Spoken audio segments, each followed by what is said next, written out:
everyone, and welcome back to Lucky Loaders 15, where I'll be giving you 4 of my best tips for tomorrow, where I'll be focusing on the action at Doncaster and also as well the evening meeting at Wolverhampton. Now, before we get stuck into them, I just want to apologise for not finding you a winner on today's selection. Our only selection of the day came at Seville. It was my NAPP Young John, and unfortunately he was nowhere close to winning. Very disappointing, considering he was very well supported for Laura Pearson and Mike Murphy. Yeah, a bit frustrating that. Hasn't been the greatest start either to 2021, and January hasn't been obviously very good either. We're quite a bit down at the moment, but still early days, and it's only going to take a few good days as well, and then we're back amongst the winners again, and hopefully be back up in profit. It's the way these things work. If you've been following me since I started back here on my YouTube channel in June, you know I've been on my really hot streaks, I've been on some really cold streaks.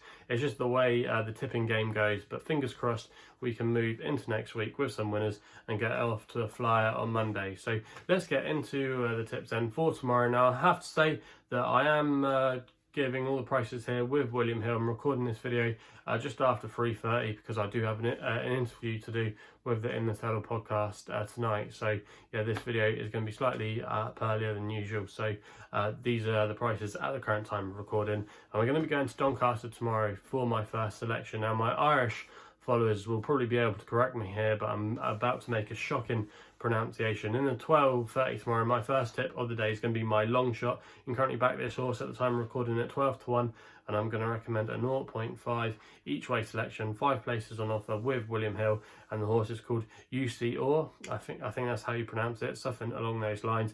Anyway, Ben Paulin trains the horse, and Luca Morgan is able to claim a handy £3 in this conditional jockey's handicap hurdle. Now, this horse was previously with Laura Morgan a couple of years ago, but she did okay with it, was able to get a win at Wetherby over hurdles over a similar kind of trip. So this horse can win a race.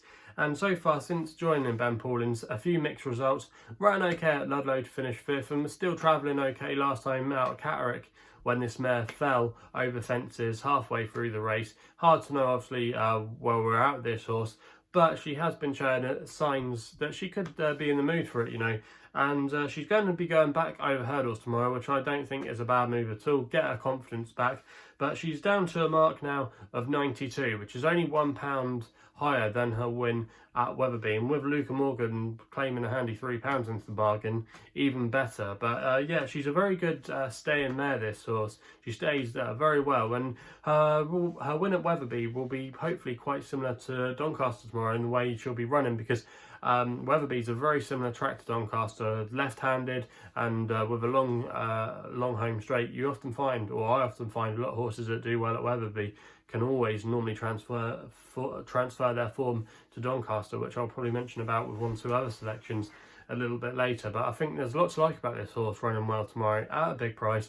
It's not a particularly strong race. I think there's a few horses in here with stamina doubts, and we know this horse can go really well. She's off a very workable mark in my opinion. I just thought 12-1 you could do a lot worse with this than this horse in this race, and I think arguably come post time tomorrow it could be a bit shorter in the betting. So this is going to be my long shot of the day, and that is Uisce, or absolutely again murdered that pronunciation, but it'll be written in the graphic and description box for you guys if you can't work out my pronunciation. So that's going to be my long shot of the day. In the 240 we go to an extra tip of the day with a horse called Whatsdastory for Charlie Hammond, claiming free for Dr. Richard Newland.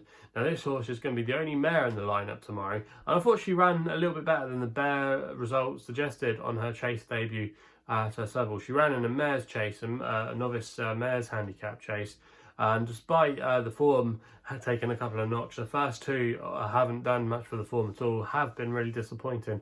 I still think she ran very credibly. She was top weight that day. She had to give away bags of weight, and I think she would have needed that run. So she should be stripping fitter tomorrow. The handicap has only dropped to £2 to a mark of 117, which I still think is very workable. If you actually look at her form, she ran some good races against some good mares. Against Kilconny Bridge over hurdles, who's no mug for Anthony Hannibal, and also as well she was a thorough. She showed that she was a thorough stayer when she won at Seville over hurdles back in 2019. So she stays all day, and I think she'll come on from that run at Seville last time out. And I don't think, like I said, this is a particularly strong race. I'm not too convinced by a lot in here. And I think 11 to 2. I'm going to recommend the each way bet here at 11 to 2. I can't really see this horse finishing out the frame, to be honest with you. And I'm going to recommend a 0.5 each way selection there with Whatsdastory in the 240 at Doncaster. We then stay at Doncaster for the next best with a horse called Hawthorn Cottage. You can currently back this horse at the time recording at 8 to 1. And I'm going to recommend a 0.5 each way selection here as my next best. Now, William Hill currently paying out 4 places on this race, and Lucy Barry is going to be in the saddle on this one tomorrow, claiming a handy £5, riding for Amy Murphy in the colours of the Melbourne 10. Now, I've actually interviewed Lucy Barry, and she was a pleasure to interview. Spoke about her on the In the Saddle podcast back in the first lockdown. And we spoke about this horse, actually, Hawthorn Cottage. She's a horse that I've always looked at because I was actually at Plumpton when she made her racecourse debut. I was doing my university work placement without the races, and I was doing a live OB shadowing Hayley Moore at Plumpton, and I think this horse was actually favourite on the day, and she ran okay, but just lost to a horse of Neil Mulholland's called Queen's Magic. But yeah, Hawthorn Cottage is a horse that I've always been looking out for, and I've always thought she's had races in her. And last season, she actually showed that she had races in her. She actually won 2 races last season, this mare, at Doncaster, including this race last year, and then she went on to follow that win by going on to score again at Plumpton. So she has got races in her, but I just think she takes a couple of runs to come to the fore. She's had a couple of runs, and her last run at Plumpton was a little bit more like it, finished in 3rd place, but I think the return to Doncaster is going to suit. She performs well on a left-handed, kind of flat tracks with a long straight. She ran well at Wetherby as well last season before going on to win this race, so the similar kind of tracks I think will definitely suit, and returning back here is a good move. Yes, is £10 higher than when won the race last year, but the way she runs, she's a thirst there. She likes to just grind it out from the front, and that's the way she's going to have to be ridden tomorrow, which I'm sure Lucy will do.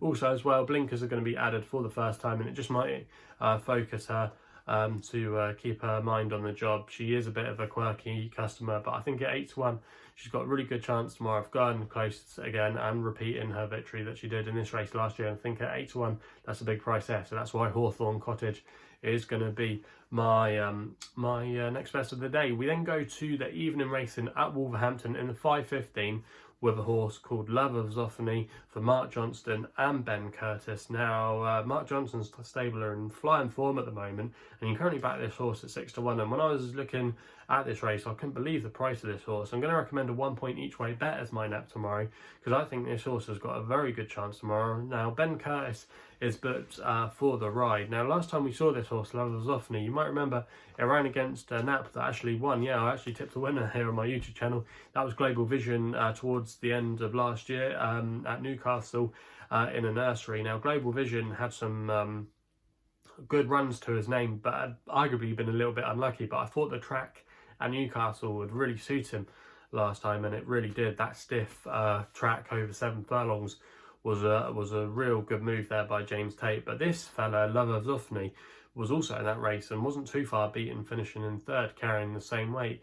And I was really encouraged by the way this horse just kept finding and still showed a really willing attitude. Now, even though, like I said, that was a good race, I think Newcastle isn't quite Love of Zoffany's track, despite having a couple of good runs there. I think going back to Wolverhampton will be a really good move. Only one run at the track before, and that's this horse's only win to date. But if you go back and watch the race replay of that win, a lot of things didn't go right for it. Was never really able to make the run-in like this horse would like to do or be handy. Had quite a few, the lead changed quite a few times during that race. And at one point, this horse was back in the midfield, which is something you wouldn't associate with Mark Johnston. Now, in this race tomorrow, there's going to probably not be too much pace. This horse has got a good draw tomorrow as well to get to the front. And I'm hoping Ben Curtis will do exactly that. And I just think this horse tomorrow will be able to grind it out and win this race. There are a couple of others in here that you might think might be able to beat it, like Roger Charlton's horse that's making their handicap debut. But I wasn't totally convinced by that Lingfield performance. And there's a couple of others in here I'm not convinced about. The Tom Dascombe horse And also as well, Marco Botti's horse has been quite well supported or quite well found in the market. But again, I'm not so sure about that horse. But I think our lad, Love of Zoffany, tomorrow can get the job done. His sire Zoffany unfortunately passed away a few days ago. That's a blow to the bloodstock industry, because he is a good sire, Zoffany. But I'm hoping this boy can do him proud and give us a winning NAPP.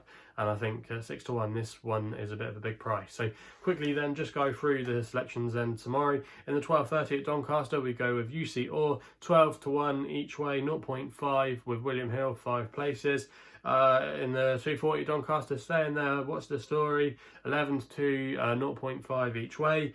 In the 3:10 Doncaster, the next best of the day is Hawthorn Cottage, 8-1 each way, 0.5, 4 places, William Hill. And then the 5:15 at Wolverhampton, Love of Zoffany, 6-1, 1 point each way. And that's going to round off my 4 tips for tomorrow. So if you haven't done so already, make sure you hit the thumbs up if you're enjoying these videos, and please remember to subscribe here to my YouTube channel at LuckyLoaders15.